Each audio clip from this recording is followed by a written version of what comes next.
Hello everyone, welcome to your channel. Today we'll be discuss about respiratory system. Previous lecture में हमने respiratory system को start किया था और इसी के रिगार्डिंग हमने 2 लेक्चर फिनिश किया है और इसी के रिमेनिंग बचा हुआ था एक और लेक्चर। तो हमने सोचा कि इसको भी कंप्लीट कर दें। काफ़ी स्टूडेंट ने यहाँ पर क्वेरी भी दिया था कि सर इसका फर्दर आप कंप्लीट करके दीजिए। तो यहाँ पर रिस्पायरेटरी सिस्टम का ये 3rd लेक्चर है। तो चलिए स्टार्ट करते हैं और देखते हैं इसमें क्या क्या इम्पोर्टेंस है। तो आज के लेक्चर में हम पढ़ने जा रहे हैं दैट इज रिस्पायरेटरी सिस्टम, और रिस्पायरेटरी सिस्टम में पढ़ेंगे आज पल्मोनरी सर्कुलेशन। ठीक ना, इसमें और भी बहुत सारे टॉपिक इंक्लूड्स हैं, तो आप लेक्चर को स्टार्टिंग से लास्ट तक देखते रहिए, है ना। और ध्यान से लेक्चर को देखिए क्योंकि यहाँ पर हम बहुत सारे ऐसे टर्म को अपने टंग्स के द्वारा एक्सप्लेन करते हैं ताकि आपको आपके कंपटीशन और साथ में एकेडमिक एग्जाम के लिए हेल्पफुल रहे। ठीक है, लेक्चर में बढ़ने से पहले यहाँ पर एक और आपको इन्फॉर्मेशन देंगे कि अगर आप वीडियो में न्यू हैं तो आप प्रीवियस 2 लेक्चर को जरूर देखिए, देन इसके बाद इसमें आइए ताकि आपको और अच्छे से समझ में आए। साथ ही साथ अगर वीडियो आपको अच्छा लगे तो लाइक करिए और अपने दोस्तों में शेयर करके चैनल को सब्सक्राइब करिए। क्लियर, चलिए स्टार्ट करते हैं।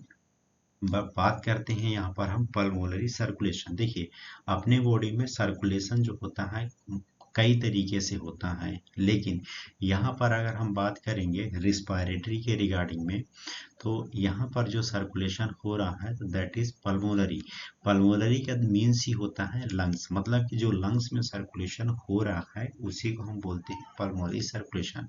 और यहाँ पर मुख्य रूप से 2 आर्टरीज इन्वॉल्व होती हैं, मतलब कि जो सर्कुलेशन कंप्लीट हो रहा है तो 2 आर्टरीज को लेकर के कंप्लीट होता है। फर्स्ट यहाँ पर पल्मोनरी आर्टरी और सेकंड होती है ब्रोंकियल आर्टरी। ठीक है, यहाँ पर पहले आप इस डायग्राम से समझिए। ठीक है, एक्चुअल में जैसे हार्ट जो होता है जिसको दिल कहते हैं, तो इसमें जो ब्लड आता है, ध्यान से समझिएगा, तो यहाँ पर 2 वेन्स होती है, एक होती है इन्फीरियर वेना कावा और एक होती है सुपीरियर वेना कावा। ठीक है, एक होती है इन्फीरियर वेना कावा और एक सुपीरियर वेना कावा।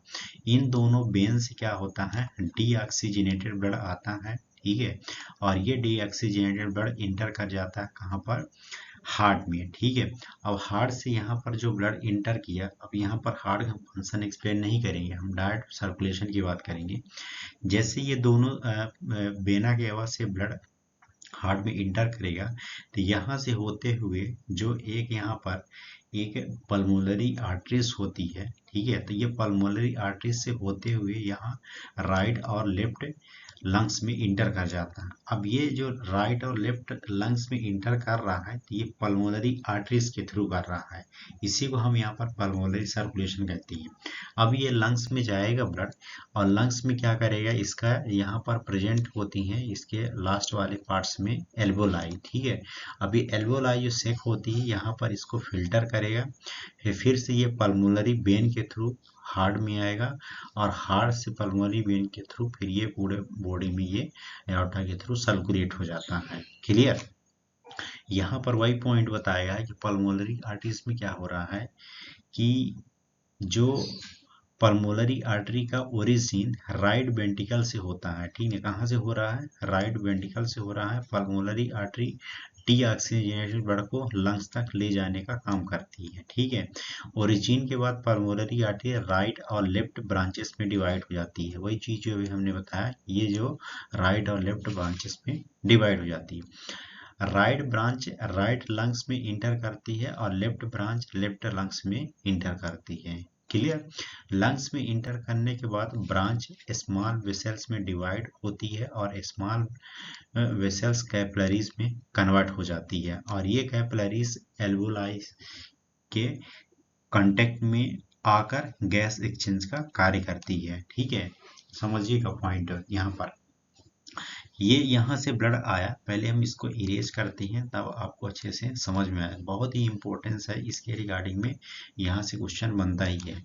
अब यहाँ से ये राइट और लेफ्ट लंग्स में ब्लड आता है, ये फर्दर डिवाइड हो जाती है। ठीक है, राइट लंग्स में राइट पल्मोनरी आर्टरी जाएगी, लेफ्ट लंग्स में लेफ्ट पल्मोनरी आर्टरीज आएगी।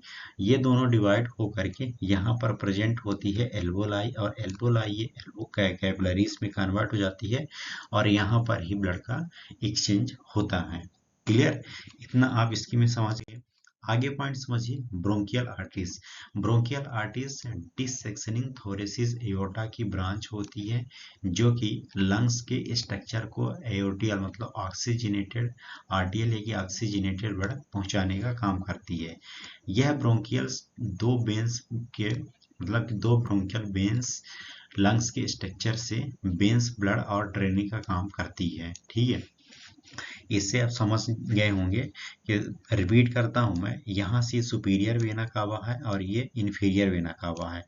तो ये सुपीरियर और इन्फीरियर वेना कावा से ब्लड यहाँ हार्ट में आया और हार्ट से ये होते हुए राइट और लेफ्ट आर्टरी से कहाँ पहुंच जाएगा, लेफ्ट और राइट लंग से पहुंचेगा। अब यहाँ पर प्रेजेंट होती है बहुत सारी न्यूमरस के कैपिलरीज, एल्वोलाई कैपिलरीज, यहाँ पर ब्लड फिल्टर होगा, फिर ये पल्मोनरी वेन के थ्रू, ये जो पल्मोनरी वेन है इसके थ्रू राइट और लेफ्ट से जो है ब्लड कहाँ आएगा, हार्ट में। हार्ट में आने के बाद फिर यहाँ से ये ब्लड जो होता है एओर्टा के थ्रू पूरे होल बॉडी में सर्कुलेट हो जाता है। वही पॉइंट यहाँ पर भी लिखा हुआ है, पल्मोनरी वेन है, ये है सुपीरियर वेना कावा। ठीक है, सुपीरियर वेना कावा और inferior vena cava. Superior vena cava, inferior vena cava, right atrium में ब्लड आएगा। ठीक है, फिर राइट वेंट्रिकल में जाएगा, फिर ये राइट वेंट्रिकल से होते ये पल्मोनरी आर्टरी के थ्रू कहाँ पर जाएगा, लंग्स में जाएगा।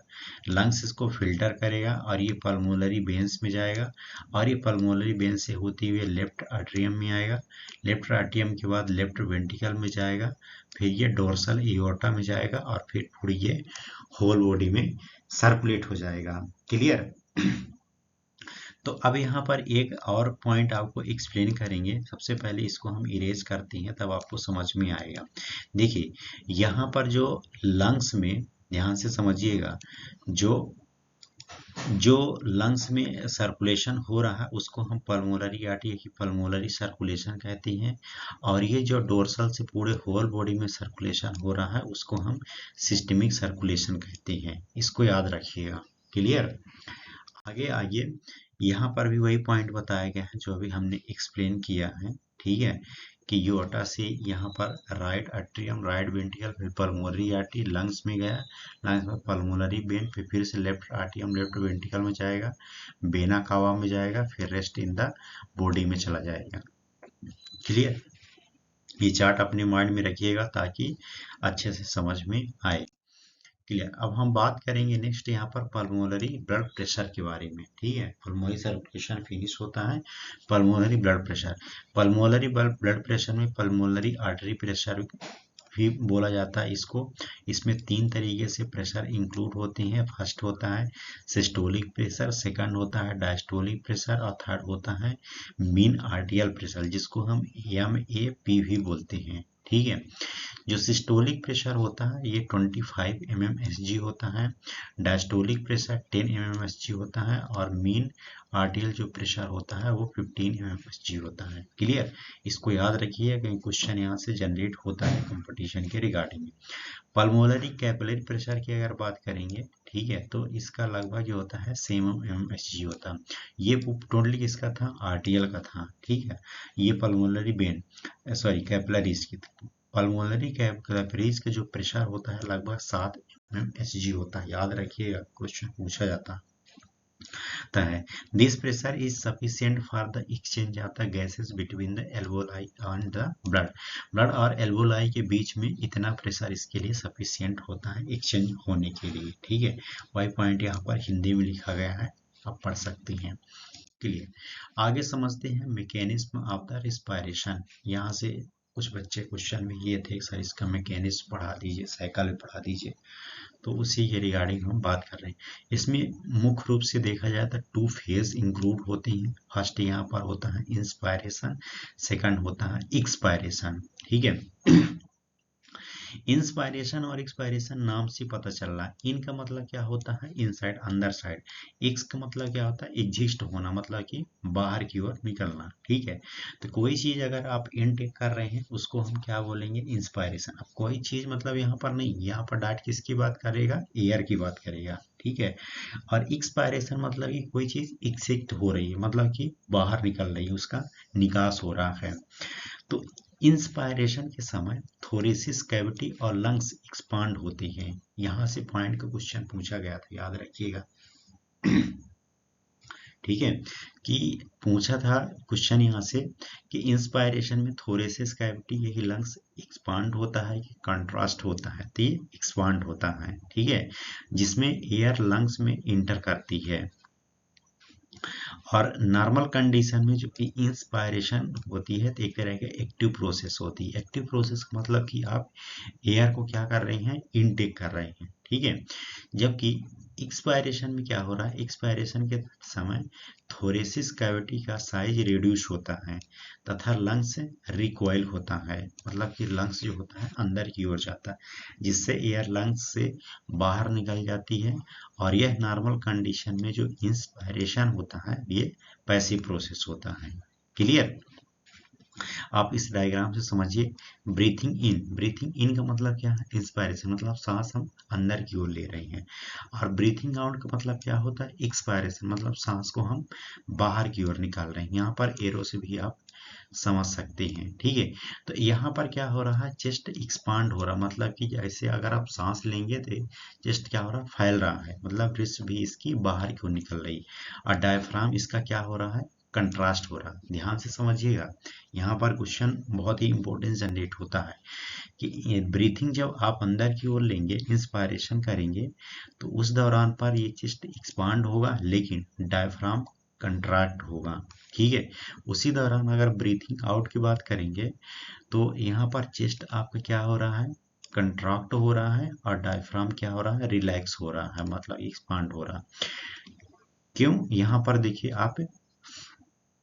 ठीक है, तो क्वेश्चन यहाँ से जनरेट होता है, तो याद रखिएगा। आगे बढ़िए। Make muscles of the respiration. यहाँ से एक बच्ची ने क्वेश्चन किया था कि सर इसके मसल्स के भी कुछ लेक्चर कंप्लीट करिए, तो उसी के रिगार्डिंग हमने सोचा कि इसको अवेलेबल करें, muscles of the respiration. Clear, तो बात करते हैं रिस्पायरेटरी मसल्स के बारे में। मुख्य रूप से अगर देखा जाए तो दो यहाँ पर मसल्स डिवाइड करके बताया गया है। फर्स्ट होती है मसल्स इंस्पायरेशन, सेकंड होती है muscle of expiration. That means कि कौन सी मसल्स इंस्पायरेशन में इन्वॉल्व हो रही है और कौन सी मसल जो होती है एक्सपायरेशन में इन्वॉल्व होती है। यहाँ से भी क्वेश्चन जनरेट होते हैं। तो मसल ऑफ द इंस्पायरेशन की बात करेंगे तो इंस्पायरेशन में इन्वॉल्व मसल्स को एक्सपायरेटरी मसल्स कहते हैं, जो कि इस प्रकार होती है, जिसमें प्राइमरी रिस्पायरेटरी मसल्स है। प्राइमरी रिस्पायरेटरी मसल्स के अंतर्गत डायफ्राम मसल्स आती है और एक्सटर्नल इंटर कोस्टल मसल्स आती है, इसको याद रखिएगा। ठीक है, सेकंड होती है असेसरी इंस्पायरेटरी मसल्स। फर्स्ट यहाँ पर ये है और सेकंड ये है। तो असेसरी इंस्पायरेटरी मसल्स के अंतर्गत स्टर्नो क्लेडोमास्टोइड मसल्स होती है, सेकंड है लेवर्ट्रा स्कैपुला मसल्स, थर्ड है स्केलनी मसल, फोर्थ है पेक्टोरल मसल्स हैं। ठीक है, आप इस डायग्राम से भी समझ सकते हैं, ये जो आपको रेड वाला पूरा पोर्शन नजर आ रहा है ये होती है पेक्टोरलिस माइनर मसल्स। ठीक है, और ये रिस्ट के जो अंदर की ओर मसल्स पूरी इसमें अरेंज है, इसको बोला जाता है सीरेट्स अंटीरियर मसल्स। और ये जो पूरा पॉइंट आपको येलो वाला नजर आ रहा है ये होती है इंटर कोस्टल मसल्स है। ठीक ना, मतलब इंटरनल इंटरकोर्सल मसल्स। और बाहर जो आपको ग्रीनिश कलर का नजर आ रहा है इसको बोला जाता है एक्सटर्नल एक्सटर्नल इंटरकोस्टल मसल्स हैं। क्लियर, तो इसको याद रखिए, क्वेश्चन यहाँ से भी पूछा जाता है। चलिए, मसल ऑफ एक्सपायरेशन की अगर बात करेंगे तो इसके अंतर्गत जो मसल्स इन्वॉल्व होती है इसको हम एक्सपायरेटरी मसल्स कहते हैं। इसमें दो है, एक प्राइमरी है और सेकंड है एक्सेसरी। प्राइमरी उसको बोलते हैं जो डायरेक्ट इन्वॉल्व होती है, एक्सेसरी मतलब कि इनडायरेक्ट तरीके से इन्वॉल्व होती है। तो प्राइमरी में इंटरनल इंटरकोस्टल मसल्स होती है, जबकि एक्सेसरी में एब्डोमिनल मसल्स इन्वॉल्व होती है। ठीक है, आप इस डायग्राम से समझ सकते हैं इंटरकोस्टल मसल्स में, जिसमें बात कर रहा है यहाँ पर इनर मोस्ट इंटरकोस्टल मसल्स, मतलब कि जो अंदर वाली होती है उसको बोला जाता है एक्सटर्नल इंटरकोस्टल मसल, बाहर की ओर होती है। ठीक है, और एक इंटरनल इंटरकोस्टल मसल्स होती है, नाम से ही पता चल रहा है। और ये बीच वाला जो पोर्शन होता है इसको हम स्टर्नम कहते हैं, और ये जो आपको नजर आ रहा है इसको रिब्स बोलते हैं। नाम याद रखिएगा कि इंटरनल इस इंटरकोस्टल मसल होती है और एक्सटर्नल इंटरकोस्टल मसल्स होती है, दो तरीके से। ठीक है, एब्डोमिनल मसल्स का मतलब यहाँ पर क्या होती है कि जब आप ऑक्सीजन इन और आउट कर रहे हैं उस दौरान पर जो मसल्स वर्क करती है उसको बोला जाता है एब्डोमिनल मसल्स हैं। क्लियर। नेक्स्ट हम बात करेंगे movement of the thoracic gauge. Thoracic gauge का मतलब है थोरेसिस कैविटी की बात कर रहा है। इसके अंतर्गत 4 यूनिट रखा गया है। एक थोरेसिस लीड होती है, सेकंड है अपर कोस्टल सीरीज होती है, सेकंड थर्ड है लोअर कोस्टल सीरीज और फोर्थ है डायफ्राम। फर्स्ट अगर हम बात करेंगे movement of the thoracic lead की, तो थोरेसिक लीड का फॉर्मेशन मैनुब्रियम स्टर्नी और first pair of the ribs से होता है। इसको याद रखिएगा क्योंकि बहुत ही इंपॉर्टेंस है, पूछ देगा कि मूवमेंट ऑफ द थोरेसिस किस मसल्स के द्वारा होती है, तो मेनुब्रियम स्टर्नी और first pair of the ribs से होती है। थोरेसिस लीड पर मूवमेंट से थोरेसिस कैविटी का एंटेरो पोस्टेरियर डायमीटर इंक्रीज होता है। जो एंटेरो पोस्टेरियर डायमीटर होता है वो इंक्रीज होता रहता है। ठीक है, movement of the upper costal series की बात करेंगे तो अपर कोस्टल सीरीज का formation second to six pair of the ribs, मतलब कि जो रिब्स की सेकंड और सिक्स पेयर होती है वहां से होता है। अपर कोस्टल सीरीज पर मूवमेंट से थोरेसिस कैविटी का एंटेरोपोस्टेरियर और ट्रांसवर्स दोनों डायमीटर जो होते हैं इंक्रीज होती हैं, जबकि इसमें एंटेरोपोस्टेरियर बस ही इंक्रीज होता था। क्लियर। नेक्स्ट है movement of the lower costal series है। लोअर कोस्टल सीरीज का formation 7th to 10th pair of the ribs से होता है, जो 7 और 10th होती है। लोअर कोस्टल सीरीज पर मूवमेंट से थोरेसिस कैविटी का ट्रांसवर्स डायमीटर इंक्रीज होता है। Clear. Movement of the diaphragm की बात करेंगे तो रिलैक्स कंडीशन में डायफ्राम एक डोम शेप ऑर्गन होता है, इसको याद रखिएगा। ठीक है, कि डायफ्राम किस शेप का ऑर्गन होता है, तो जब रिलैक्स की कंडीशन होती है तो वो डोम का मतलब होता है गुम्बद है। ठीक है ना, जैसे गधे का गुम्बद देखे होंगे ना उस तरीके का होता है। और इंस्पायरेशन के समय कंट्रक्शन होने से फ्लैट हो जाता है। डायफ्राम इस मूवमेंट से थोरेसिस कैविटी का वर्टिकल डायमीटर इंक्रीज होता है, उस वहां पर ट्रांसवर्स डायमीटर इंक्रीज होता था। ठीक है ना, कोस्टल लोअर कोस्टल में और अपर में, और जबकि यहाँ पर वर्टिकल डायमीटर इंक्रीज हो रहा है। क्लियर। इतना आप समझ के इसके बारे में आगे पॉइंट में आइए। Types of the lungs function test है। अब यहाँ पर आप लोग सुने होंगे कि लीवर फंक्शन टेस्ट होता है, किडनी फंक्शन टेस्ट होता है, थायराइड फंक्शन टेस्ट होता है। लंग फंक्शन टेस्ट क्या होते हैं, ये भी बहुत ही इंपॉर्टेंस है, इंटरेस्टेड है, समझिएगा। थोड़ी सी क्लास लंबी है बट आप जरूर ध्यान से समझिए, समझ में आएगा। Lungs function test are two types, यहाँ पर दो टाइप्स होते हैं। फर्स्ट है static lungs function test, second होता है डायनेमिक लंग फंक्शन टेस्ट है। ठीक है, स्टैटिक लंग फंक्शन टेस्ट उस टेस्ट को कहती हैं जो क्या हो रहा है यहाँ पर कि static lung function test are the waste and the volume air that the flow. ठीक ना, इन और आउट लंग्स, मतलब कि लंग्स की इन और आउट जो वॉल्यूम होती है तो जो फ्लो हो रही है, ठीक है, उस पर जो वेस्ट होती है उसको हम स्टैटिक लंग फंक्शन टेस्ट कहते हैं। डायनेमिक लंग फंक्शन टेस्ट की अगर बात करेंगे तो ये based on the time and the rate at which the air flow into and out the lungs है। मतलब इसमें भी क्या हो रही है, एयर इनटू और आउट टू हो रही है, लेकिन ये किस पर निर्भर होती है, बेस्ड ऑन द टाइम। मतलब कि कितना समय लग रहा है। अब उसी के रिगार्डिंग में यहाँ पर और फर्दर बताया गया है, जिसके अंतर्गत एक टाइडल वॉल्यूम होती है, इंस्पायरेटरी रिजर्व वॉल्यूम होती है, एक्सपायरेटरी रिवर्स वॉल्यूम होती है और रेसिडुअल वॉल्यूम होती है। ये बहुत ही इंपॉर्टेंस है, यहाँ से सबसे ज़्यादा क्वेश्चन पूछा जाता है कि टाइडल वॉल्यूम कितनी होती है, इंस्पायरेटरी रिजर्व वॉल्यूम कितनी होती है, एक्सपायरेटरी रिजर्व वॉल्यूम क्या होती है और रेसिडुअल वॉल्यूम कितनी होती है। इनको आज हम मोस्ट इम्पोर्टेंस है और इसी को आप डिटेल समझते हैं। ठीक है, टाइडल वॉल्यूम की बात करेंगे, जिसको हम शॉर्ट में टीवी भी बोलते हैं। रेस्टिंग कंडीशन में लंग्स के थ्रू ब्रीथ इन और आउट होने वाली प्रोसेस को हम टाइडल वॉल्यूम कहते हैं। ठीक है, क्या कहते हैं, टाइडल वॉल्यूम। और ये टाइडल वॉल्यूम लगभग नॉर्मल कितनी होती है, 500 ml। लीटर में देखेंगे तो 0.5 लीटर होती है। क्लियर। रेस्टिंग कंडीशन में जो प्रोसेस हो रही है, मतलब जैसे आप नाइट में सो रहे हैं उस दौरान पर। इंस्पायरेटरी रिजर्व वॉल्यूम, जिसको हम IRV बोलते हैं। और IRV वह एडिशनल वॉल्यूम होता है जिसको नॉर्मल इंस्पायरेशन के बाद भी इंस्पायर किया जा सकता है। ठीक है ना, मतलब कि जो नॉर्मल इंस्पायरेशन किया जा रहा है, एयर लिया जा रहा है, उसके बाद भी इसको रखा जा सकता है। जैसे इसमें टोटल कितना हुआ है, 3300 ml, मतलब 3.3 लीटर, इतना लगभग क्या होती है IRV। इसको याद रखिएगा। ठीक है, अभी हम और डिटेल समझेंगे इनको।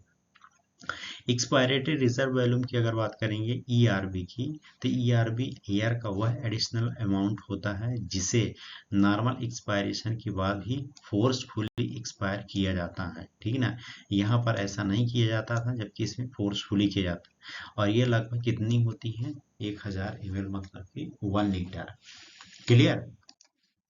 आगे समझिए रेसिडुअल वॉल्यूम। रेसिडुअल वॉल्यूम उस वॉल्यूम कहते हैं जो कि आपके बॉडी में क्या है कि अगर जैसे मान लीजिए कहाँ पर, जिस एरिया में आप गए वहाँ पर आपको ब्रीथिंग प्रॉपर नहीं मिल रही है, तो रेसिडुअल जो वॉल्यूम मतलब कि रखा हुआ है रिजर्व करके, रेसिडुअल करके, तो वो देता रहता है, उसी को बोला जाता है। तो फोर्सफुली एक्सपायरेशन के बाद भी एयर कुछ वॉल्यूम हमेशा रिस्पायरेटरी ट्रैक में बना रहता है, इसे हम रेसिडियल वॉल्यूम कहते हैं। और लगभग कितना होता है, 1200 ml। ठीक है, और लीटर में देखेंगे 1.2 लीटर।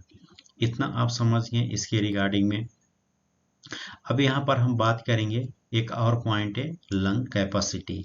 लंग कैपेसिटी क्या होता है कि इंस्पायरेशन कैपेसिटीज है। ठीक ना, सेकंड होती है वाइटल कैपेसिटीज, थर्ड होती है टोटल लंग कैपेसिटी। तो ये तीन तरीके से कैपेसिटीज होती है, एक एक करके इनकी जानकारी लेती हैं। इंस्पायरेटरी कैपेसिटी, जिसको हम IC कहते हैं, एयर का मैक्सिमम अमाउंट जो कि लंग्स के थ्रू इंस्पायरेशन के समय लंग्स में आता है, इसे हम इंस्पायरेटरी कैपेसिटी कहते हैं। अगर इसको कैलकुलेट करके निकालेंगे तो कैसे होगा, तो IC इक्वल टू होता है TV। TV मतलब है tidal volume plus IRV। IRV मतलब कि इंस्पायरेटरी रिजर्व वॉल्यूम। तो IC कितना है यहाँ पर 500 ml। ठीक है, और TV कितना है इसका 3300 ml, और IRV कितना है 3800 ml। तो कहने का मतलब यहाँ पर ये है कि हमको IC निकालना है, तो इसका TV है 500 ml, अभी प्रीवियस में देखा, और IRV कितना है 3300 ml। तो ये टोटल कितना जा रहा है 3800 ml।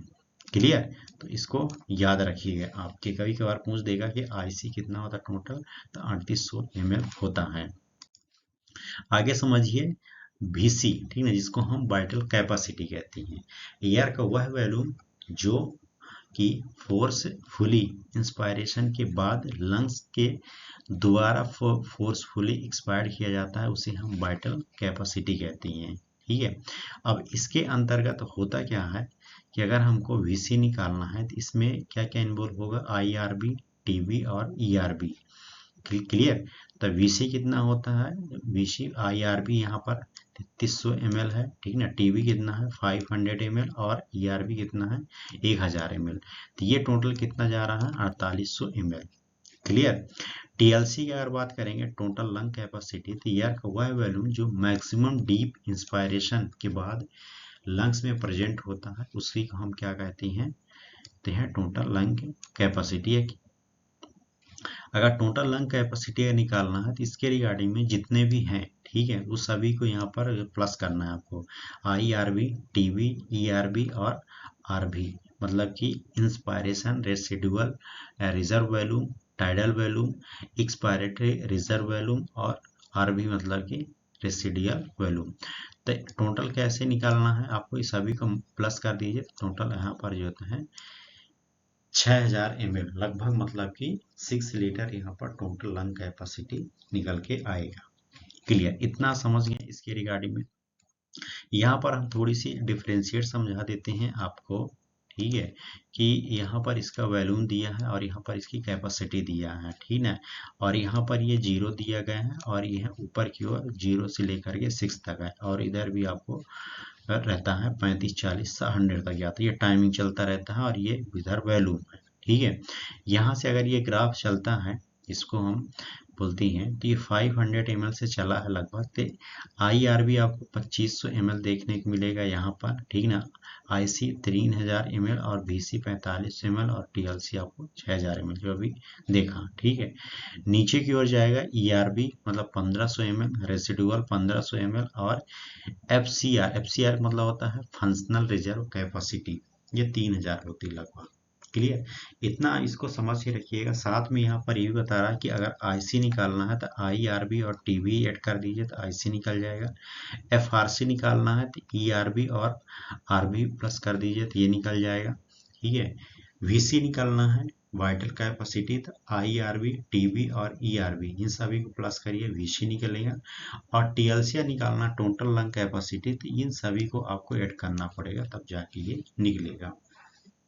क्लियर, इतना समझिए आप। आगे समझिए यहाँ पर अप्लाइड फिजियोलॉजी, कुछ एबनॉर्मलिटीज यहाँ पर समझ लेते हैं कि अगर यहाँ पर रिस्पायरेटरी सिस्टम काम नहीं करता है, यही करता भी है, कैसे कैसे एबनॉर्मलिटी हो जाती है उसके रिगार्डिंग क्वेश्चन यहाँ से पूछा जाता है, याद रखिएगा।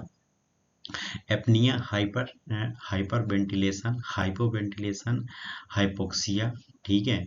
इसी के अंतर्गत आता है ऑक्सीजन टॉक्सिसिटी, इसको हम पॉइजनिंग कहती हैं। हाइपर कैपनिया, ठीक ना, हाइपोकैपनिया, एस्फेजिया होता है, डिस्पिनिया होता है, periodic breathing, cyanosis, carbon monoxide poisoning, atelectasis, pneumothorax, pneumonia, bronchial asthma, ठीक है, ब्रोंकियल अस्थमा, पल्मोनरी इडिमा और प्लूरल इन्फ्यूजन, पल्मोनरी ट्यूबरकुलोसिस और इम्फेसमा, ये सभी किसके अंतर्गत होते हैं, अप्लाइड फिजियोलॉजी, मतलब कि एबनॉर्मलिटीज कौन कौन सी अप्लाई हो रही हैं।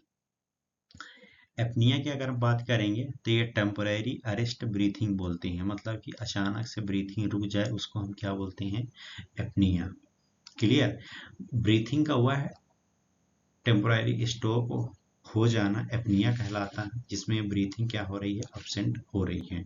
हाइपर वेंटिलेशन किसको कहते हैं, पल्मोनरी वेंटिलेशन का इंक्रीज होना हाइपर वेंटिलेशन कहलाता है, और यह इसको हम ओवर वेंटिलेशन भी कहते हैं। क्लियर, हाइपर वेंटिलेशन में रिस्पायरेटरी रेट और फोर्स ऑफ द रिस्पायरेशन दोनों इंक्रीज होते हैं, याद रखिएगा, रिस्पायरेटरी रेट और फोर्स ऑफ रिस्पायरेशन ये दोनों इंक्रीज हो रहे हैं। हाइपोक्सिया की अगर बात करेंगे तो टिश्यू में ऑक्सीजन की कमी को हाइपोक्सिया कहते हैं। हाइपोक्सिया 4 टाइप्स की होती हैं, hypoxic hypoxia, anaemic hypoxia, stagnant hypoxia और हिस्टोटॉक्सिक हाइपोक्सिया। क्लियर, इतना समझिए इसके बारे में। आगे यहाँ पर देख लीजिए हाइपर कैपनिया। हाइपर कैपनिया क्या होता है, ब्लड में CO2 लेवल का इंक्रीज होना हाइपर कैपनिया कहलाता है। क्लियर, कैपनिया का मीन्स होता है CO2 इंक्रीज होना। साइनोसिस की बात करेंगे तो स्किन और म्यूकस मेम्ब्रेन का ब्लू कलराइजेशन होना साइनोसिस कहलाता है, और ये लगभग कैसे होता है, हीमोग्लोबिन के डिफिशियंसी के कारण ही होता है। ब्रोंकियल अस्थमा की बात करेंगे तो ब्रोंकियल स्पाज्म के कारण ब्रीथिंग डिफिकल्टी ब्रोंकियल अस्थमा कहलाता है, मतलब कि ब्रीथिंग लेने में डिफिकल्टी जो फील हो रही है। ब्रोंकियल अस्थमा में रिस्पायरेशन के टाइम ब्लिस्टिंग और साउंड आती है, ठीक ना, मतलब कि ब्लिस्टिंग साउंड देने का काम करती है ब्रोंकियल अस्थमा। कॉजेस क्या होता है, रिस्पायरेटरी इन्फ्लामेशन रहता है और हाइपर सेंसिटिविटी रिस्पायरेटरी ट्रैक्ट रहता है और पल्मोनरी एडिमा, ये सभी देखने को मिलता है किसमें, ब्रोंकियल अस्थमा में। निमोनिया की कंडीशन में हो जाती है लंग टिश्यू की इन्फ्लामेशन को निमोनिया कहती है। निमोनिया डेवलप होने के बाद एल्वोलाई में ब्लड सेल्स और फाइब्रिन का एक्यूमुलेशन हो जाता है। ब्लड, ठीक है, एल्वोलाई में किसका, ब्लड सेल्स का और फाइब्रिन का, इन दोनों का एक्यूमुलेशन हो जाता है, उसी को हम क्या कहते हैं, निमोनिया। और ये लगभग ये जो होता है बैक्टीरिया और वायरल इन्फेक्शन के कारण ही होती है। यहाँ पर कुछ और आपके रिगार्डिंग में हम इम्पोर्टेंस पॉइंट रखे हैं कि रिस्ट्रिक्टिव और ऑब्स्ट्रक्टिव रिस्पायरेटरी डिजीज कौन कौन सी होती है। कभी कभार यहाँ से भी क्वेश्चन पूछ देगा, तो इसको याद रखिएगा कि रिस्ट्रिक्टिव रिस्पायरेटरी डिजीज, ठीक है, और ऑब्स्ट्रक्टिव रिस्पायरेटरी डिजीज, इसके अंतर्गत डिजीज और स्ट्रक्चर इन्वॉल्व बताया गया है। डिजीज की बात करेंगे रिस्ट्रिक्टिव में तो पोलियोमेलाइटिस होती है जिसमें CNS central nervous system involve होता है। मैनेस्थेनिया ग्रेविस होती है जिसमें सीएनएस और थोरेसिस कैविटी दोनों इन्वॉल्व हो रही है। फ्लेज चेस्ट जिसको हम ब्रोकन रिब्स भी बोलते हैं, थोरेसिस कैविटी इन्वॉल्व है। Paralysis of diaphragm, CNS involve है। Spinal cord disease, CNS involve है। Pleural effusion, thoracic cavity involve है। ऑब्स्ट्रक्टिव की बात करेंगे तो अस्थमा और chronic bronchitis, emphysema, cystic fibrosis, इन सभी के लिए लोअर रिस्पायरेटरी रिस्पॉन्सिबल होता है। Laryngotracheobronchitis, epiglottitis tumour और severe cough and cold with the plague, ये सभी के लिए कौन रिस्पॉन्सिबल है, अपर रिस्पायरेटरी ट्रैक्ट। तो इसको याद रखिए, क्वेश्चन यहाँ से भी पूछा जाता है। तो it was all about today lecture. Thank you so much. आपको अगर वीडियो अच्छी लगी तो लाइक करिए, सब्सक्राइब करिए और सपोर्ट करिए ताकि हम आपके लिए और भी लेक्चर अवेलेबल कर सकें। Clear, thank you so much.